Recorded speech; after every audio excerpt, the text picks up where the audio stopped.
Shalom, silakan duduk, saudara-saudara.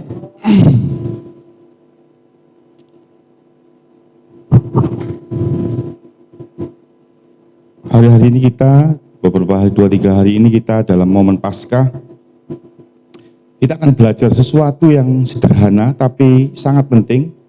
Dan kalau Anda bisa menangkap ini dengan rohmu, Anda akan mengalami sesuatu yang berubah dalam hidupmu.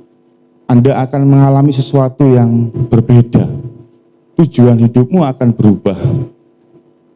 Kita akan belajar satu hal yang sederhana, yang sebenarnya sangat inti yang dilakukan Tuhan Yesus bagi kita, yaitu Yesus itu mati buat kita. Hari ini kita belajar mengenai apa yang menjadi orientasi hidup Anda. Ini hal yang sederhana, tapi sering lupa kita sadari, lupa kita waspadai, karena terjadinya itu begitu saja.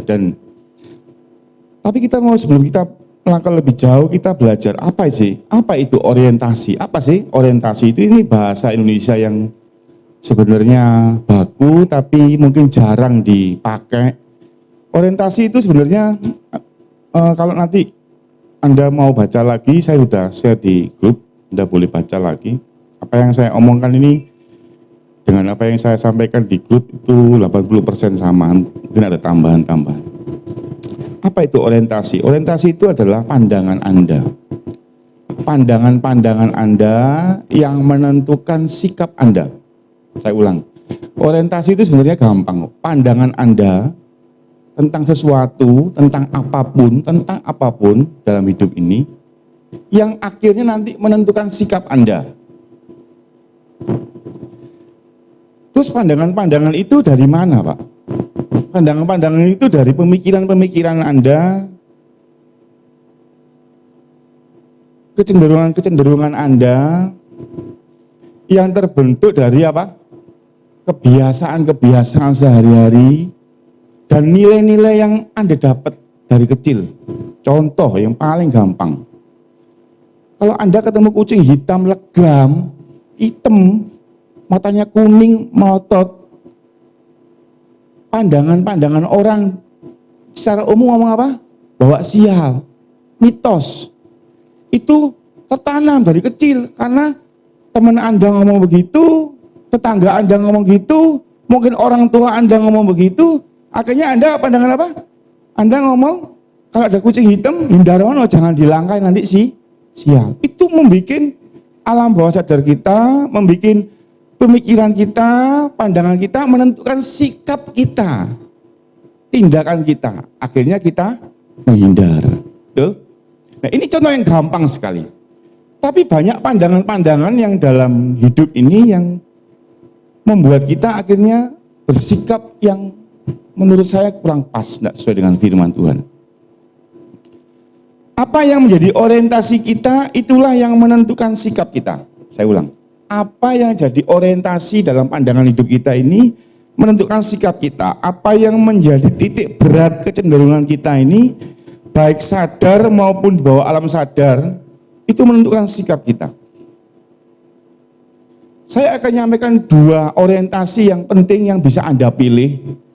Mungkin selama hidup Anda dari lahir sampai hari ini, Anda tanpa sadar sudah memilih salah satunya. Tapi namanya tanpa sadar ya, sampai detik ini, sampai firman ini disampaikan, Anda dengar. Kalau Anda salah misalnya, Tuhan pasti akan memaklumi Anda. Tapi setelah Anda dengar kebenaran ini, Anda masih milih yang salah, tanggung jawab Anda sendiri kepada Tuhan. Saya ulang, selama ini Anda memilih orientasi yang salah, dari 2 pilihan ini, Anda akan dimaklumi karena Anda belum dengar khotbah saya. Tapi hari ini setelah Anda dengar, Anda harus pilih yang benar. Sebenarnya mana yang Anda pilih, itu juga saya sebagai hamba Tuhan tidak bisa menentukan Anda berdosa dan tidak berdosa.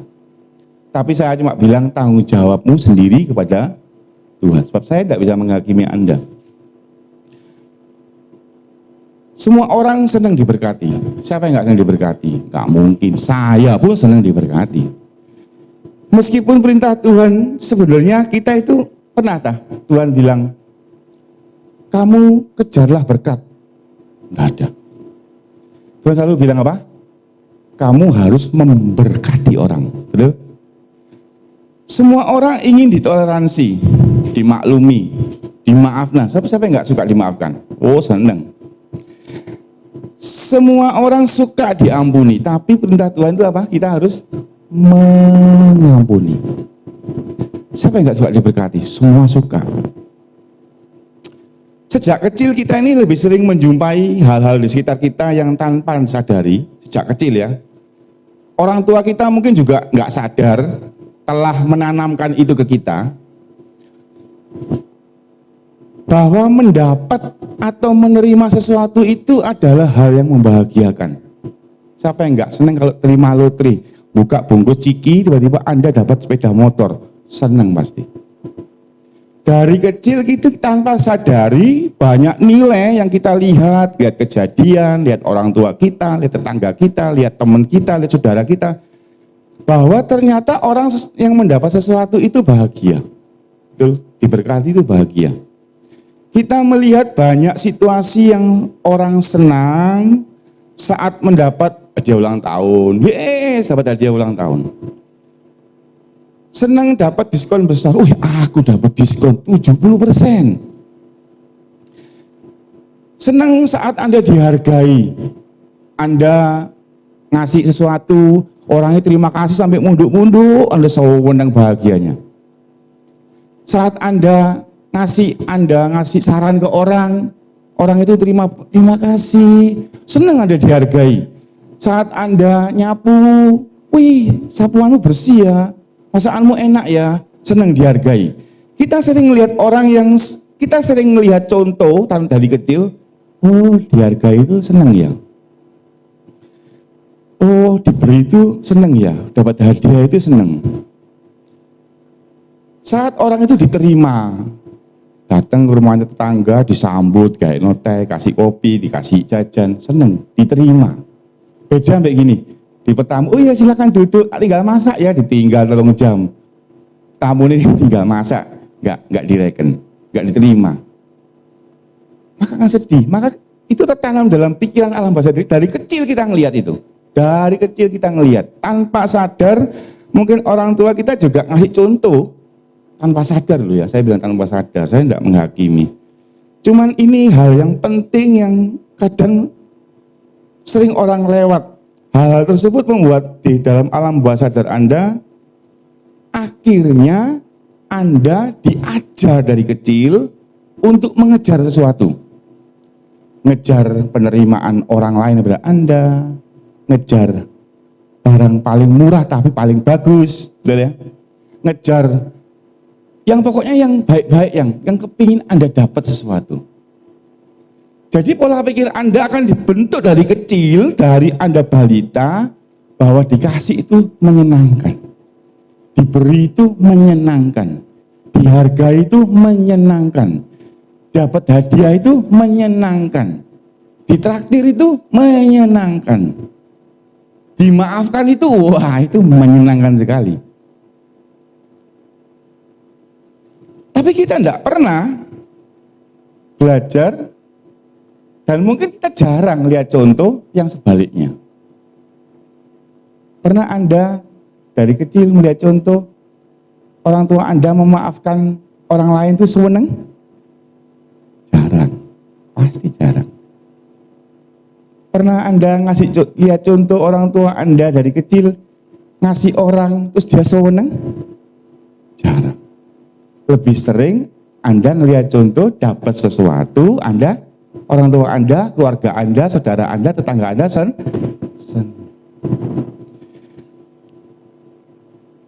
pernah belanja online enggak? Mungkin Gojek lah, GoFood lah, Shopee. Mungkin Anda sebagian besar pernah ya, tapi ada yang mungkin kayak Bu Suke ini mungkin enggak pernah, mungkin enggak tolong cucunya beli apa online mungkin. Tapi Anda yang pernah belanja online atau belanja di manapun lah, di departemen store Matahari, Anda sadar enggak? Anda itu sedang diarahkan untuk dapat keuntungan sebanyak-banyaknya. iklannya mesti gini, 70% hari ini. Nanti ada menu lagi di GoFood yang selalu diskon 60%. Itu yang pertama kali Anda klik pasti, betul? Tapi kalau Anda nggak cocok makanannya, ya tetap Anda nggak beli. Tetapi pengakuan anak-anak kos bilang gini, Pak, masuk nggak seberapa enak, pokoknya 60%, Pak. Yang penting diskonnya besar. Manusia secara kodrat dari kecil diajari untuk mendapatkan keuntungan paling besar. Kita jarang melihat contoh dari orang tua, tetangga, teman sekolah, pergaulan kita, saudara kita. Jarang kita melihat contoh dari kecil, orang ngejar untuk menguntungkan orang lain. Betul apa betul? Iya. Anda dari kecil diajari untuk dapat keuntungan sebesar-besarnya. Nek bisa 90% tambah 10% alias gratis. Nek bisa. Itu ditanam dalam alam bawah sadar Anda. Begitu Tuhan ngasih perintah Anda, beri, ampuni, susah. Karena ini sudah ditanam. Diampuni itu nikmat. Mengampuni jarang. Kita ngelihat contoh. Saya bersyukur seperti yang saya sampaikan di grup kemarin. Saya bersyukur walaupun orang tua saya nggak mewariskan saya harta, mereka mewariskan iman. Saya ngelihat dari kecil, mami itu beras tinggal sekilo dikasih jemaat. Anak-anaknya nggak makan, nanti sore, ya ada yang ngirim. Nggak punya uang, ada jemaat yang nggak bisa nebus anaknya di puskesmas melahirkan, mungkin Anda tahu, saya nggak sebut nama. Dijual kalungnya mami itu untuk nebus anaknya jemaat yang nggak bisa keluar dari rumah sakit.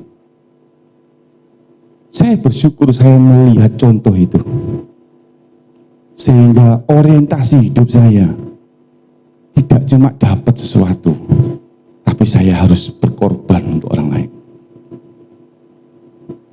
Saya memberi apa yang kadang saya sendiri suka, karena saya melihat mami saya begitu. Anda, baik sebagai orang tua, sebagai anak, khususnya Anda orang tua, setelah Anda dengar firman ini, Anda sadar, iya, aku sering ngasih contoh anakku. Tanpa sadar, aku enggak sadar itu kan tidak dosa ya. Tapi hari ini Anda dengar firman ini, Anda tanggung jawab sendiri pada Tuhan. Apakah Anda ngasih contoh, seneng happy ngasih orang, atau ngasih contoh, seneng happy dikasih orang? Itu menentukan pola pikir anakmu nanti. Anda yang mungkin jauh dari orang tua, tidak melihat orang tua begitu, hari ini anak-anak muda, ajar hatimu sendiri untuk senang mengampuni, senang memaafkan, senang memberi, senang melakukan sesuatu untuk orang lain. Dunia mengejar diskon, Anda harus mengejar menjadi murah hati. Memang dikasih itu enak, siapa yang gak suka diberkati? Saya aja senang. Menerima berkat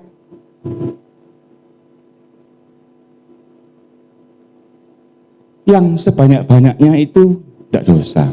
Siapa yang bilang dosa? Memang berkat kok dosa. Karena memang Allah itu suka memberkati umatnya. Bahkan Mazmur berkata Tuhan memberkati kita bahkan saat kita sedang Tuhan memberkati orang yang dikasihinya saat dia tidur. Tuhan itu suka memberkati. Masalahnya kita kok nggak suka memberkati. Kita kok suka diberkati. Tuhan itu tidak pernah ngasih contoh dia senang diberkati. Dia cuma kadang ada firman yang bertulis, dia bertahta di atas pujian umatnya. Dia disenangkan dengan pujian. Pernah Tuhan bilang, aku sangat berbahagia saat umatku ngasih perpuluhan. Enggak. Dia bukan Tuhan yang senang diberkati, dipuji. Dia senang memberkati Anda. Maka dikatakan Tuhan itu murah hati. Firman Tuhan berkata, hendaklah kamu murah hati sebab Bapakmu di sorga murah hati. Menerima berkat yang banyak itu tidak dosa. Tuhan saja memberkati kita saat kita sedang tidur. Namun jangan akhirnya membuat orientasi titik berat pandangan hidup kita itu cenderung ke arah diberkati daripada Anda memberkati. Kalau Anda lihat juga beli, saya kembali ke masalah belanja online GoFood. Saat toko misalnya Anda suka soto ayam Pak Sadi misalnya, hari itu diskon 60%, dari 25.000 jadi cuma mungkin 10.000. Seneng nggak? Beli nggak? Habis itu gratis ongkos kirim lagi. Beli kan? Pasti beli. 2 hari lagi Anda mau beli lagi, diskonnya jadi cuma 10%. Beli nggak? Anda pasti ngomong gini, larang. Betul? Padahal Anda loh, sudah 10% itu sudah puji Tuhan. Tapi Anda ngomong mahal. Soalnya sudah biasa dikasih 60%. Begitulah pola pikir yang Anda tidak sadar, Anda ditanam di pikiran Anda bahwa lebih nikmat 60% daripada 10%. Padahal Anda kalau beli sendiri panas-panas itu loh, ngirim itu kewasel, keringetan, gobios, parkir 3.000, aduh kesel. Dia duduk di rumah kok habis 10%, harus ongkir lagi, sik dibilang mahal. Anda diajar untuk mengeluh, Anda tanpa sadar ditanam untuk komplain terus. Dan itu akan berlaku dalam hidup Anda, bahkan saat Anda ke Tuhan. Percaya saya.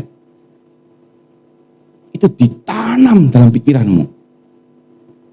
Diskon sebesar-besarnya, nek bisa gratis. Itu ditanam dalam pikiranmu, orientasi hidupmu, mendapat sesuatu, ngejar sesuatu. Begitu Anda nggak dapat yang Anda ingin, Anda kecewa. Loh Pak, itu bisa ngaruh ke kehidupan sehari-hari. Betul. Anda akan terus menuntut suami Anda memberi kepada Anda. Akan terus menuntut istri Anda untuk begini dan begini. Anda akan terus menuntut Anda, anak Anda harus begitu. Anda akan tanpa sadar belajar untuk, kok aku nggak dihargai orang tuaku ya? Anakku kok nggak menghormati aku ya? Anda terus mengejar, mendapat sesuatu. Karena itu ditanam dari kecil. Hari ini kita berubah dan saya yakin hidupmu akan lebih mudah. Seperti contohnya adalah persembahan. Anda ngasih persembahan di kota itu ucapan syukur, mau perpuluhan. Jika ternyata motivasi Anda supaya diberkati, maka itu tandanya orientasi hidupmu itu bukan memberi, tapi diberi. Jarinya Alkitab akan dibuka tingkap-tingkap langit. Aku akan melalukan belalang pelahap. Oh, perpuluhan aja. Enggak perpuluhan kok, belalang pelahap datang. Tingkap-tingkap langit enggak dibuka. Diambil perpuluhan, dikasih. Habis ngasih perpuluhan, besoknya sakit. Di jalan ini belalang pelahap dilalukan dari aku. Kecewa. Sebab motivasimu perpuluhan mendapat sesuatu. Itu sudah diajarkan dari kecil. Jadi ini ngasih perpuluhan diberkati. Tuh, berarti Anda ngasih perpuluhan supaya diberkati. Lagi-lagi Anda ingin diberkati. Bukan memberkati Tuhan dengan persembahan. Jadi Anda itu kayak pedagang, tukang mancing. Tuku jangkrik, loro, 2.000. Tuku cacing 5.000. Supaya dapat ikan gurami. Gurami berapa? Sekilo. 30.000, 35. Cacing 5.000. Untung enggak? Untung. Anda sering seperti itu kalau ngasih perpuluhan. Anda sering seperti itu kalau persembahan. Bahkan Anda ibadah ke gereja pun ngejar berkah. berbahaya. Anda ngitung, aku dipelihara Tuhan sakme ini. Numpak bensinku nang gereja segini, keselku segini. Masih untung lah. Loh, Anda itu ibadah. Anda itu berterima kasih. Makanya dikatakan ibadah ucapan syukur. Anda itu terima kasih buat pemeliharaan Tuhan. Bukan datang ibadah untuk diberkati. Bukan. Berkat itu bonus buat Anda. Saat terakhir Anda diucapkan berkat atas Anda, dilepaskan berkat untuk Anda dari mimbar, itu bonus. Itu akan Anda jalani 7 hari ke depan. Besoknya, minggunya terima kasih lagi. Ini ucapan terima kasih. Bukan ibadah supaya diberkati. Salah. Itu Anda, orientasi hidup Anda itu diberkati, bukan memberkati. Kesimpulan gampangnya adalah orientasi hidup kita ini sebenarnya hanya terbagi jadi 2. Menerima atau memberi. Diberkati atau memberkati. Gampangnya adalah kita itu sering banyak bersikap itu pakai kata awalan di atau me. Aku senang diberkati, aku senang dimaafkan, aku senang dihargai, aku senang diterima, aku senang disapa duluan. Aku senang kalau tetangga lewat itu senang disopo disian. Gak disopo ya wis lah gak dianggap. Kenapa Anda enggak menyapa duluan tetangga Anda? Kalau mental Anda ingin cuma diberkati, disapa, disenangkan, dipuji, dilem-lem, jaluknya dilem-lem terus. Anda tahu dilem itu pelem, bukan? Lem itu pujian, bahasa Jawa. Anda kepingin dipuji terus. Wih, wah langsing rek, padahal wong. Seweneng. Pernah enggak Anda muji orang? Walaupun orang itu elek. Sama nganteng. Cip, jos. Aslinya biasa. Lebih senang mana? Koreksi hati Anda. Anda itu senang dipuji apa senang muji? Koreksi hati Anda. Saya tidak menghakimi Anda. Anda yang paling ngerti hidup Anda. Anda lebih senang diperhatikan apa memperhatikan orang? Aku loh, loro gak diperhatiin. Awas kon yo.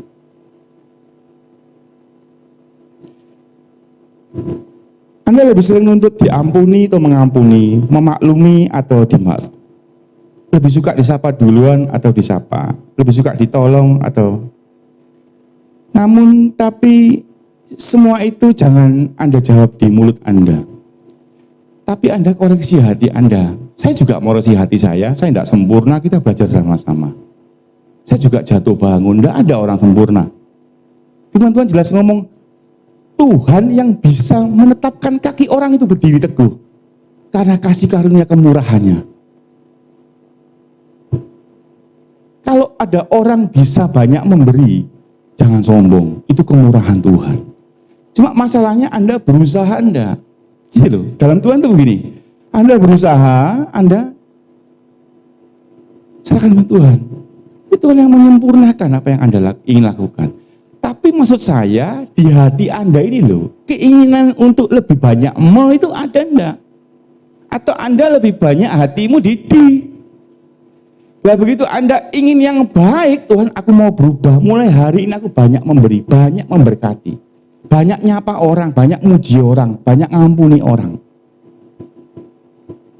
Tuhan mampukan aku. Nah disitulah Tuhan akan membuat Anda mampu berdiri teguh dalam kebenaran. Jangan memberi dengan kekuatan dagingmu, tidak akan bisa. Saya sering ngomong sama orang-orang yang suka ngampuni orang lain. Kamu ngampuni soalnya dengan kekuatanmu. Minta Roh Kudus mampukan engkau mengampuni, tapi hatimu harus mau dulu. Begitu hatimu mau, Tuhan memampukan engkau. Nah, hari ini setelah Anda mendengar firman yang saya sampaikan, pilihan tangan Anda. Anda ingin banyak tetap di atau mau? Pilihan di tanganmu.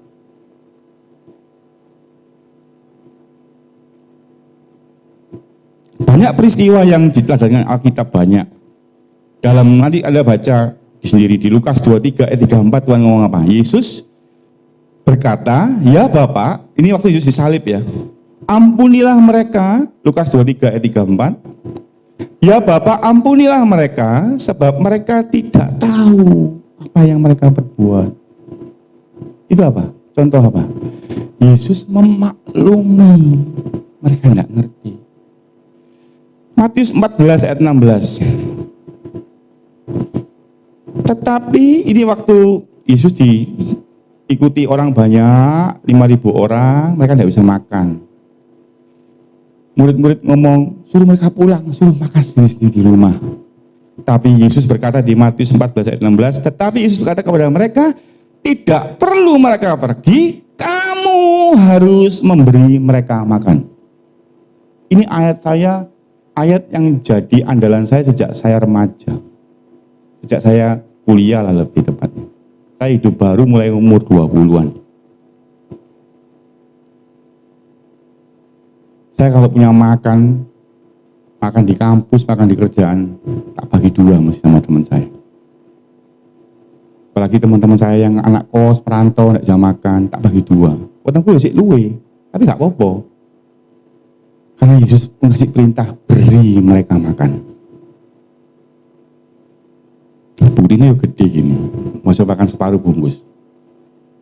Tetapi sekarang, ini ngomong Kejadian 45. Contoh lagi satu, Kejadian 45, ayat 5. Waktu Yusuf dijual, Yusuf tersiksa, Yusuf akhirnya diangkat Tuhan jadi orang besar. Di Kejadian 45 ayat 5, saudara-saudaranya ketakutan. Dia bilang, kamu sekarang hebat, jangan hukum kami. Tapi Yusuf ngomong di ayat 5 ini, tetapi sekarang janganlah bersusah hati dan janganlah menyesali diri, karena kamu menjual aku ke sini, sebab untuk memelihara kehidupan Allah menyuruh aku mendahului kamu. Lihat, Yusuf itu enggak cuma ngampuni saudaranya, dia nyangoni, berkati, semua untanya diisi penuh dengan barang. Baca aja di Kejadian 45. Bayangin, enggak cuma ngampuni tapi memberi makan musuh-musuhnya. Diundang lagi ajaan Bapak ke sini supaya aku memberkati Anda semua. Itu orang yang menjual Yusuf. Yusuf enggak ngejar diampuni, dia mengampuni. Yusuf enggak ngejar diberkati, dia memberkati, bahkan musuhnya. Mari kita belajar memeriksa diri kita masing-masing, lebih cenderung yang mana kita selama ini. Ada dua tanda, kalau Anda mau ngecek-ngecek diri Anda, atau nanti mau introspeksi, diem-diem di kamar mandi, gak ada orang lain. Kadang kita kan malu ya kalau ngaku dosa itu. Kita cek diri Anda. Biasanya ada dua tanda yang muncul orang yang orientasinya suka mendapat, ngejar sesuatu, pingin di terus. Yang pertama, biasanya orang itu sering kecewa. Aku ya tahu, pernah ya kadang-kadang. Sering kecewa, sering komplain, sering mengeluh. Tak ulangi. Kok iso Pak? Tidak jelaskan. Sering kecewa, sering komplain, sering mengeluh. Contoh, Anda punya jangan asem. Tujuannya wis apik. Tak bagi loro mbek tanggoku kirim tanggo mlaku. Tutuk tanggo dikasih, diterima. Mau cucu. Kok ibu jangan asem, aku sayur ya akeh. Sakit hati enggak? Kecewa enggak? Karena ternyata Anda tanpa sadar, Anda itu memberi tapi juga pingin dihargai. Kepingin dibilang, masakanmu enak. Begitu orang bilang enggak, masakanmu biasa. Sakit hati. Kecewa. Anda sudah kerja di kantor, setengah mati Anda kerja. Iyalah, sakit loh, kena COVID 2 hari gak masuk, dipotong cek nemen nih, padahal aku ngelembur sering gak dibayar. Kecewa. Orang yang sering kecewa, orang yang sering mengeluh, itu biasanya dia sedang berharap mendapat sesuatu dan tidak dapat, akhirnya kecewa. Betul nggak? Betul. Saat Anda kepingin berharap mendapat sesuatu, karena dari kecil Anda dididik dapat sesuatu sebanyak-banyaknya, untung sebanyak-banyaknya, rugi sedikit-sedikitnya. Makanya begitu Anda disuruh perpuluhan, wabut luar biasa. Karena Anda dididik dari kecil, Anda harus untung seuntung-untungnya, kaya sekaya-kayanya, rugi sedikit-sedikitnya. Nek iso nggak perpuluhan Tuhan, nek iso ayat Maliaki ku, nek iso loh Tuhan dihapus aja.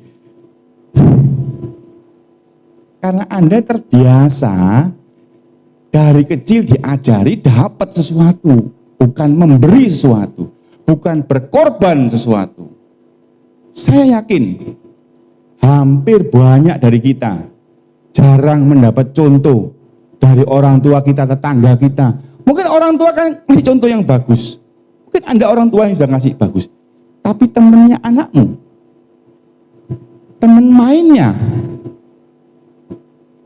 tetangganya, pergaulannya bisa ngajari yang berbeda. Meskipun Anda sebagai orang tua sudah ngajari, aku loh sering ngajari anakku, ayo dibagi sama kakaknya. Nah gitu kan, ngajari sering ya. Punya jajan, ayo masih ditawari, ibu tawari, diajari berbagi. Oh itu bagus. Begitu dia di sekolah 6 jam, temennya ngajarinya beda. Mau rugi aku. Nah gitu. Bahaya. Makanya firman Tuhan itu harus kuat dalam diri anak-anak Anda. Anda sebagai orang tua harus kuat ngajari. Kalau Anda lihat orang dulu masak ibunya, gitu, bapaknya pulang siang makan siang di rumah atau malam makan malam, anaknya mau ambil tempe, ayah belum makan, biar ayah dulu yang makan. Betul ya? Ada yang ngajari gitu ya? Itu suatu pengajaran bahwa utamakan orang lain, jangan kamu dulu. Itu bagus, tapi itu sudah hilang sekarang. Jarang saya lihat di anaknya teman-teman saya itu, bapaknya terakhir, keri-keri, karet sayur-sayur terakhir, iwak hilang. Begitu, karena itu sudah hilang. Karena kita makin, kalau Anda tahu di firman Tuhan di Injil itu ngomong tanda-tanda orang akhir zaman. Banyak orang akan mementingkan dirinya sendiri. Dan itu saya lihat sekarang sangat banyak. Lihat Anda dari Anda naik motor, naik mobil. Sering nggak Anda diserobot sama orang lain? Di CI jalan besar kita sudah mau belok, dipotong lagi. Nggak peduli dia. Orang makin kehilangan kasihnya. Karena orang makin ngejar dapat sesuatu. Oleh kalau Anda lihat di Instagram orang-orang kaya bisa beli mobil kayak kacang goreng, Anda langsung ditanam di pikiranmu. Aku juga kepingin diberkati seperti itu. Pertanyaannya, perintah Tuhan itu, Anda diberkati, minta ngejar berkat, atau Anda disuruh memberkati? Perintah Tuhan jelas Anda harus memberkati. Tapi yang Anda kejar adalah diberkati. Itu yang bahaya. Itu yang jadi orientasi hidupmu, jadi Anda lelah. Anda akan sering kecewa karena Anda sering berharap ngasih sesuatu ke orang, pengen dihargai, pengen dibilang terima kasih. Sudah ngasih nasihat ke temennya, kamu nek bisa jangan suka telat, nanti kamu dimarahi bos loh. Apa urusanku, urip-uripku dewe. Sakit hati Anda. Ngasih teman Anda supaya nggak sering telat, tapi teman Anda bilang apa? Bapak kok ngurus awakmu dewe, apa urusi aku? Sakit hati. Giling kok tambah. Anda kecewa karena Anda sedang berharap tanpa sadar memberi saran ke teman Anda, tapi kepingin Anda dihargai. Oh terima kasih ya buat sarannya. Anda kepingin begitu kan? Anda kepingin dihargai. Banyak udang di balik batu seperti itu. Mau perpuluhan, mau perbuatan kita ke orang lain, kita punya banyak udang di balik batu. Banyak punya maksud tersembunyi. Yang sebenarnya kita mau melakukan sesuatu untuk orang lain, tapi mengharap amrihnya. Ingin dibales yang baik. Yang kedua, selain orang itu sering kecewa, orang itu akan sering lelah menjalani hidup. Karena jenuh. Banyak hal yang dia pingin nggak dia dapat. Lelah, jenuh. Anda kalau lihat orang itu lelah, jenuh, kecewa, coba Anda koreksi hati Anda. Anda itu kepingin apa aja sih yang Anda nggak dapat? Banyak. Di situ Anda harus merenung, iya ya. Aku kok jenuh sama suamiku ya. Oh alah, karena dia itu nggak pernah menghargai aku. Aku ternyata kepingin dihargai ya. Karena sering nggak dihargai, aku jadi lelah. Ya, karena Anda sering orientasi hidup Anda adalah nerima. Sekali lagi, diberkati itu tidak salah, tidak dosa. Tapi kalau itu jadi orientasimu, titik berat hidupmu, itu yang fokus Anda kejar. Oh, percaya saya, Anda akan sering kecewa. Dalam Anda berinteraksi ke orang lain, ke tetanggamu, sering Anda digosip, sering Anda nggak dihargai hidup Anda akan sering kecewa. Soalnya Anda berharap, kepingin dipuji, dihargai. Kalau Anda nggak berharap dipuji, begitu Anda digosip ya Anda santai aja loh. Aku memang nggak berharap dihargai kamu kok. Saat Anda ngasih sesuatu ke orang lain, orang itu nggak terima kasih ke Anda, ya Anda santai aja. Loh, aku loh nggak berharap diterima kasih kok. Aku cuma ngasih karena Tuhan suruh aku kasih. Karena Tuhan perintahkan beri. Jadi akhirnya orang yang konsep hidupnya adalah dia akan melakukannya itu untuk Tuhan. Begitu orang lain tidak menghargai perbuatan baik Anda santai. Loh, aku memang gak kepingin diterima kasih kok. Mau ngasih, ya ngasih. Ngampuni, ya ngampuni. Loh, padahal loh, dia itu salah tak ampuni loh. Aku salah tidak, gak diampuni. Loh, berarti Anda berharap diampuni. Anda kalau bisa ngurangi diri tadi, percaya saya hidupmu lebih enteng. Hidupmu lebih gak banyak lelah. Hidupmu akan lebih santai. Karena Anda tidak berharap. Anda cuma berharap kemurahan Tuhan. Yang penting aku dihargai Tuhan. Itu yang utama. Yang penting aku dicintai Tuhan. Dan percaya saya, apapun keadaan, Tuhan tidak pernah menolak Anda. Dia yang setia dan adil. Mazmur 119 ngomong, 113 bilang, bahwasanya untuk selama-lamanya kasih setianya Tuhan. Dosa apapun Anda hari ini, tundukkan dirimu di hadapan Tuhan. Pengampunannya, pemulihannya menyertai Anda. Dan kalau Anda banyak Anda banyak kecewa. Kalau banyak kecewa nanti bisa sakit. Kecewa saat menuntut diperlakukan baik oleh orang lain, daripada fokus memperlakukan orang lain dengan baik akan membuat hidup makin berat. Mengeluh dan komplain tidak akan memberikan jalan keluar, malah akan memperberat hidup kita. Orang yang orientasi hidupnya menerima, selain akan sering merasa lelah karena mengejar sesuatu, juga akan rentan dengan kesedihan karena bisa kecewa saat yang tidak mendapat yang diinginkan. Sedangkan orang yang orientasi hidupnya memberi akan lebih mudah menghadapi kesedihan dan lebih siap hadapi sesuatu yang tidak diharapkan.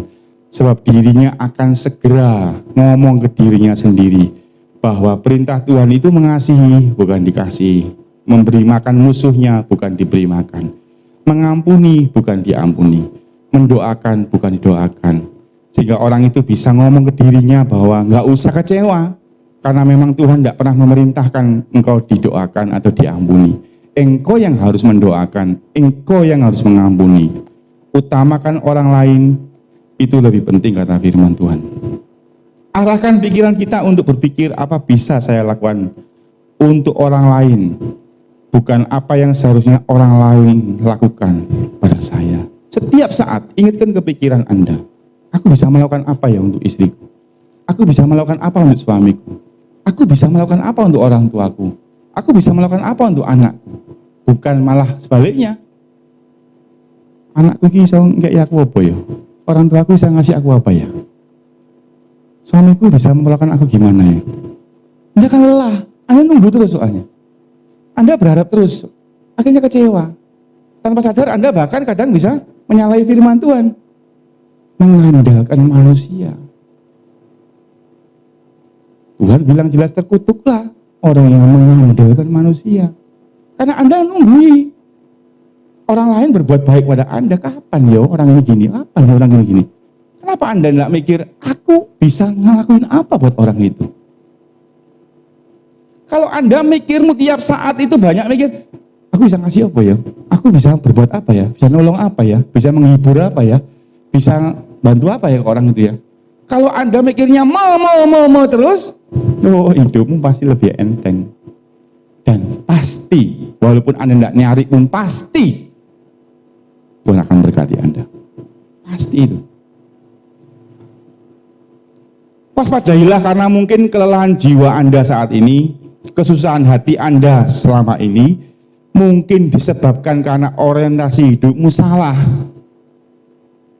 Waspadai, mungkin Anda merasa lelah hari ini. Anda merasa capek. Anda merasa susah. Ternyata orientasi hidupmu salah. Anda itu kepingin diberi terus, kepingin diberkati terus, kepingin dihargai terus, kepingin diampuni. Pengen diterima kasih, kepingin diterima orang. Lelah Anda, capek. Tapi coba ubahan mulai hari Senin, mulai minggu siang inilah, jangan lama-lama. Ubahan jadi mikir. Di masaan. Kok ketok gak entek ya yo, bakal gak entek iki masak men kene. Kayak iso apa ya? Nah, mulai mikir memberi siapa aku ya? Jangan ambu iwak asin sebelah tonggo 2 rumah iwak asin kadang ambu yang goreng ya. Apa aku dikei rek? Jam pira aku dikei? Keceh Anda. Sing goreng iwak asin mek siji yo. Ya gak dibagi ke Anda. Itu contoh yang sederhana, yang sehari-hari Anda bisa lihat. Tanpa sadar lagi, bahaya nih, tanpa sadar ini bahaya. Iya ya, aku berharap dikasih ya. Keliru aku. Kita buka kulkas gue, apa sih tak kasihkan? Mulai dirubah jadi menjadi memberi. Atau mungkin saja kita sudah berorientasi memberi, kita sudah, oh aku sering Pak memberi, namun berharap menerima kembali. Nah ini bahaya, kayak tadi contoh perpuluhan itu. Habis perpuluhan besoknya sakit. Kecewa enggak? Kecewa. Karena Anda berharap kalau perpuluhan diberkati. Ingin dibalas kebaikan Anda. Dan ini bisa 2 kali lipat lebih kecewa.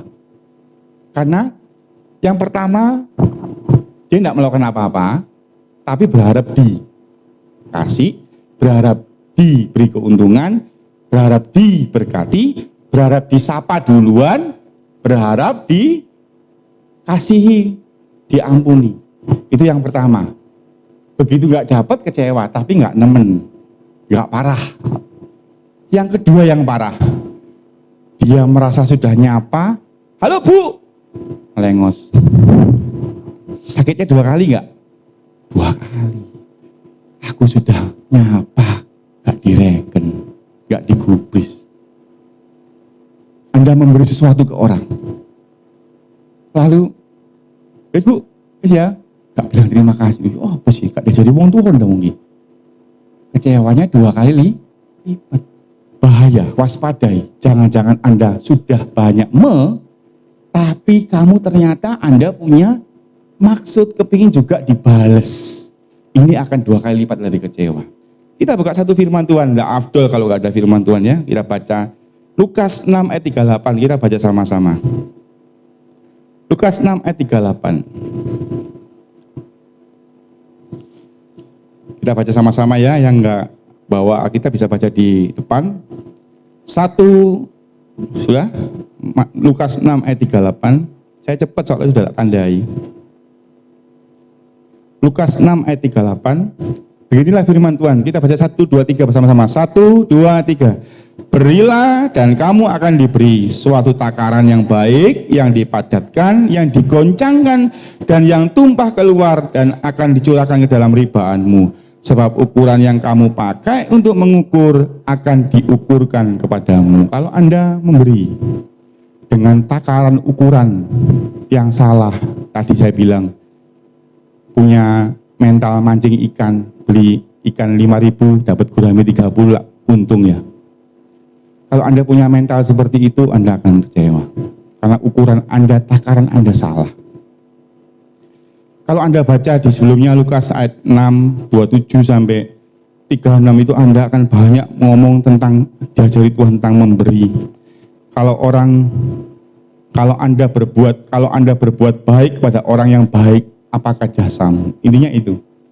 Kalau Anda nunggu memberkati, kalau sudah diberkati, apa jasamu? Tidak ada. Saya undang jemaat bangkit berdiri, tim musik bisa maju.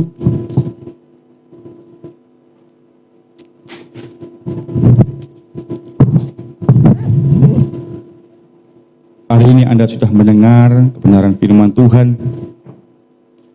Biarlah Anda menjadi orang yang punya orientasi hidup. Karena Anda ada sebagaimana aku ada. Tadi firman tadi. Kita tundukkan kepala. Ku ada. Ya.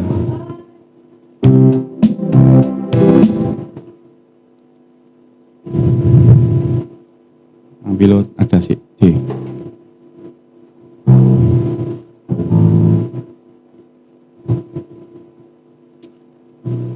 Terima kasih Tuhan. Terima kasih Roh Kudus. Mari jemaat tundukkan kepalamu. Anda boleh berdiri, boleh duduk. Apapun itu, yang penting hatimu tunduk pada Tuhan. Engkau ada karena Tuhan menciptakan engkau. Engkau diciptakan untuk memberi, bukan diberi. Engkau diciptakan untuk menjadi berkat, bukan hanya ngejar berkat. Engkau diciptakan untuk menyembuhkan, bukan hanya disembuhkan. Pak, bagaimana saya menyembuhkan orang? Saat Anda menghibur orang lain susah, itu Anda sudah menyembuhkan hatinya. Saat Anda sudah berdoa untuk orang lain, Anda sudah menyembuhkan orang itu. Engkau diciptakan Tuhan bukan untuk diterangi, tapi firman bilang engkau harus menerangi, sebab engkau adalah terang. Engkau bukan diciptakan Tuhan untuk digarami, tapi engkau menggarami orang lain. Engkau jadi garam dan terang dunia, seperti Kristus. Engkau ada karena anugerah Tuhan. Jadi jangan engkau menjadi orang yang punya orientasi yang diberkati saja, tapi juga memberkati. Ubah orientasi hidupmu hari ini. Bertobatlah. Pak, saya dari kecil ngeliat contoh yang diberkati tok, Pak. Saya sudah besar. Hari ini bertobat, minta Roh Kudus. Tuhan, ubah orientasi hidupku. Engkau tidak akan mampu sendiri dengan kekuatanmu. Engkau tidak akan bisa sendiri dengan kemampuanmu. Sebab engkau ujung-ujungnya hanya mengandalkan kekuatanmu. Tapi andalkan Tuhan. Bilang, Tuhan, aku tidak bisa. Tapi engkau ajar aku untuk bisa banyak memberi, banyak memberkati. Fokus bagaimana mengampuni. Siapa yang belum tak ampuni Tuhan? Siapa yang belum tak berkati? Siapa yang belum tak hargai? Siapa yang hari ini belum tak puji Tuhan?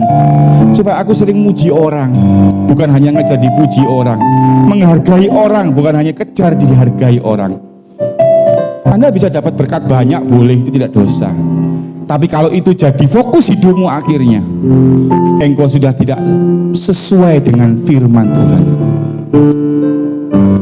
Terima kasih Tuhan. Ku ada sebab anugerah-Mu. Ku ada kasih-Mu, Tuhan Yesus. Ku berterima kasih sebab kasih rahmat-Mu. Terima kasih, terima kasih Yesus, Yesus. Terima kasih anugerah-Mu, sebab hidup-Mu sekarang.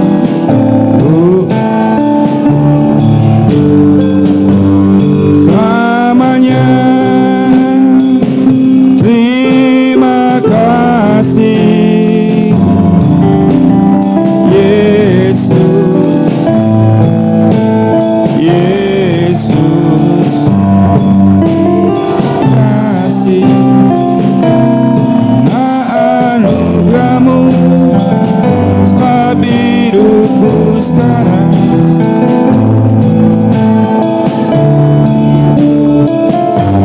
Selamanya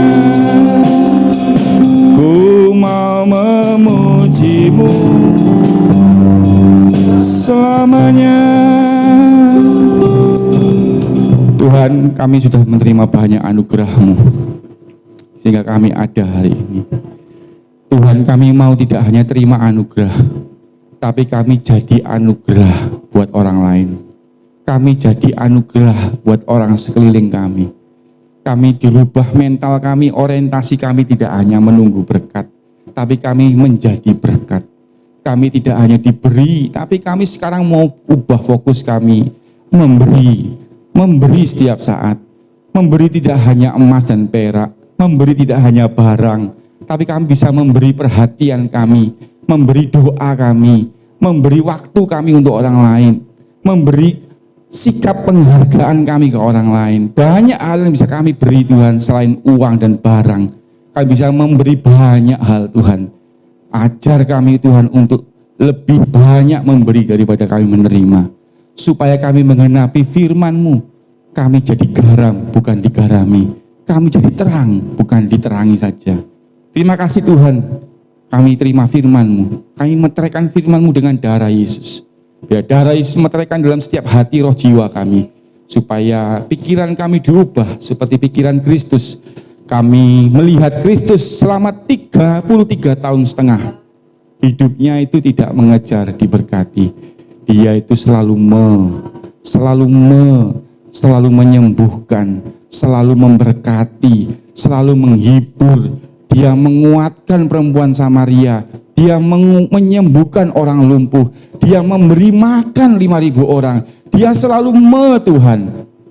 Biarlah Roh Kudus saat ini ajar kami seperti Kristus yang banyak Tuhan, melakukan banyak buat orang lain. Terima kasih Bapak. Terima kasih Roh Kudus atas firman-Mu.